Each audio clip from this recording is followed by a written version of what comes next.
Vale, hola, vamos a seguir con Kant. Vamos a empezar con Kant. Y a ver si nos da tiempo a exponer el problema del conocimiento. Kant es un filósofo muy importante, es una de las grandes filosofías de la Edad Moderna, no es el último filósofo de la Edad Moderna, ya sabéis que es Hegel. Eh, es el creador del llamado idealismo trascendental. Es muy importante por sus reflexiones sobre la ilustración y también por sus reflexiones sobre la idea de una historia desde el punto de vista cosmopolita o el libro de la paz perpetua en política, en filosofía política. También es uno de los creadores de una de las más importantes filosofías morales de la historia de la filosofía occidental. Entonces, por muchas razones es un filósofo muy importante. Vamos al problema del conocimiento. Vamos a ver. Sabéis que Kant ha escrito el texto de qué es la ilustración y ahí ha dicho que es atreverse a pensar, el sapere aude. Y esto significa el no delegar nuestro pensamiento en la figura de otro, sino pensar por nosotros mismos. La filosofía es desde luego el lugar más importante para ejercer ese pensamiento, esa autonomía de la reflexión. Y sobre ella dice Kant que debe de ayudar de responder a tres preguntas, que son el qué podemos conocer, qué debemos hacer, qué nos cabe esperar. Y que estas ideas se resumen en una sola, estas preguntas, que es la pregunta de qué es el ser humano. Bueno, pues en relación a la primera de las preguntas, ¿qué podemos conocer? Decimos que la respuesta la tenemos en la crítica de la razón pura, que es donde Kant expone la crítica a los límites del uso teórico de la razón, además de decirnos en qué consiste el conocimiento. En la crítica de la razón pura, Kant va a suponer la superación del empirismo y del racionalismo. Su idealismo trascendental sostiene que nuestros conocimientos comienzan por la experiencia, con la experiencia, pero hay conocimientos que no proceden de ella.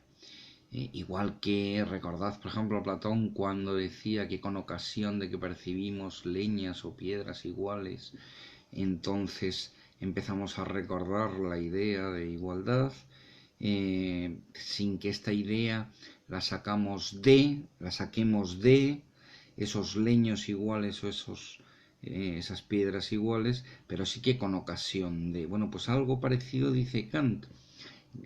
Los conocimientos comienzan con la experiencia, pero no derivan todos de la experiencia. Por eso que no da enteramente la razón ni al racionalismo ni al empirismo, y su filosofía es una síntesis superadora de ambas. Una de las grandes aportaciones de Kant es, digamos, la distinción de los tipos de juicios en el conocimiento, introduciendo, además de los juicios analíticos y los juicios sintéticos a posteriori, los juicios sintéticos a priori.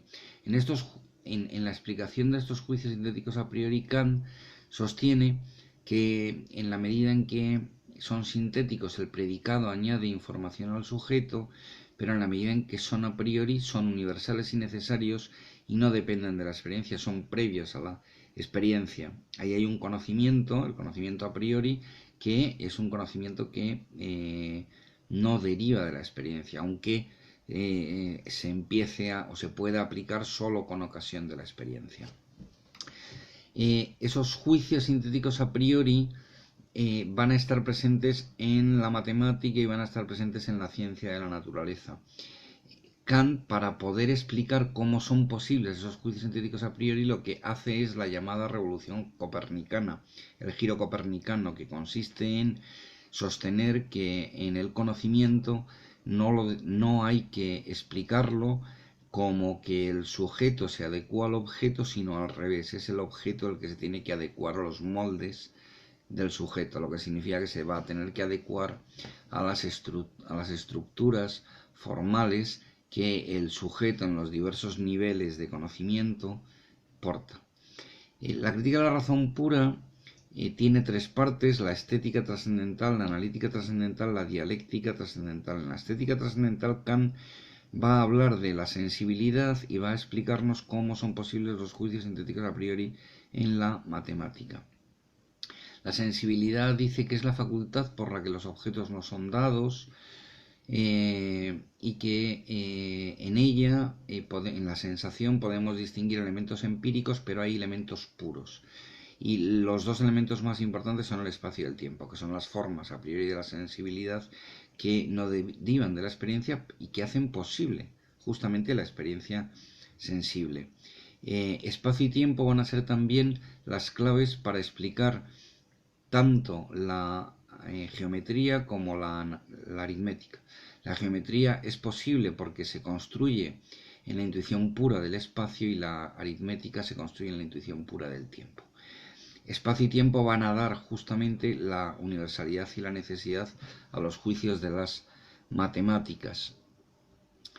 En la analítica trascendental, Kant trabaja la reflexión sobre la facultad del entendimiento y explica cómo son posibles los juicios sintéticos a priori en ciencia de la naturaleza. Entonces, en lo que se llama la deducción de las categorías, Kant, utilizando los estudios de la lógica tradicionales, sostiene que el número de categorías lo podemos conocer a partir de las formas lógicas de juicio que han sido ya analizadas por la lógica tradicional. Y le salen así 12 categorías. De esas 12 categorías que no os cuento, las tenéis escritas en el tema, no hace falta que os las relate, nos importa especialmente la categoría de causa-efecto y la categoría de sustancia-accidente. Son las más importantes. En la categoría de causa-efecto va a permitir, ligado a ella, pues el principio de causalidad, en virtud del cual toda experiencia posible que tengamos ha de quedar sometida a ese principio. Y esto es así a priori, es decir, nosotros sabemos que ocurra lo que ocurra, si ocurre, tiene una causa. Esto no significa que ya sepamos la causa, eso hay que investigarlo.